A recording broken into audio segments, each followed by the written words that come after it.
Ngikubingelele-ke mbukeli, ngiphinde ngikwamukele kwi-channel yethu ezinohlonze Trending News. Namhlanje-ke siletha indaba eshisa iyikhotha evela eNanda. Le ndaba-ke imayelana nesigameko sokudubulana phakathi kwamaphoyisa nabasolwa endaweni yaseBesta eNanda, lapho kudutshulwe kwabulawa abantu abahlanu. Okuqala kwenzeka-ke ekuseni kakhulu amaphoyisa athole ulwazi lokuthi kunendlu lapho kuhlala khona abantu abasolwa ngokwenza ubugebengu obukhulu. Laba bantu-ke babesolwa ngokubulala, ukuzama ukubulala kanye nokugqekeza izindlu. Kuthiwa-ke laba basolwa babesabalekile isikhathi eside kusukela ngenyanga kaNovemba wonyaka odlule ngemva kokuthi bake badubula amaphoyisa kwenye indawo. Amaphoyisa-ke afikile kule ndlu eNanda azazisa ukuthi angamaphoyisa futhi ayalela abantu abangaphakathi ukuthi mabaphume bazinikele. Kodwa-ke ngokusho kwamaphoyisa abantu abangaphakathi abazange baze bephume. Kunalokho kuthiwa baqala ukudubula amaphoyisa besengaphakathi endlini. Amaphoyisa aphendula ngomlilo ukuze azivikele kanye nokuvikela abantu abakule ndawo.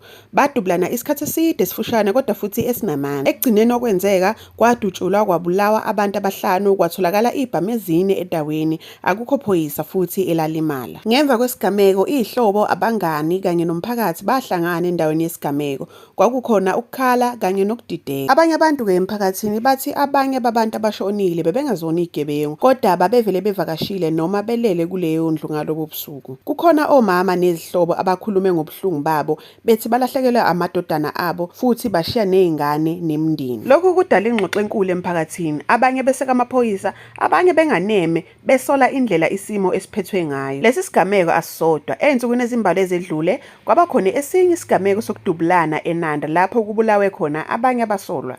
Amaphoyisa athi le misebenzi iyingxenye yomzamo yokulwa nobugebengu obunzima endaweni ezifana lapho-ke ubugebengu kube khona isikhathi eside. Le ndaba-ke ishiye nemibuzo eminingi, ibonisa ubunzima bokulwa nobugebengu kanye nobuhlungu obushiwa yilezi zigameko emndenini nasemphakathini.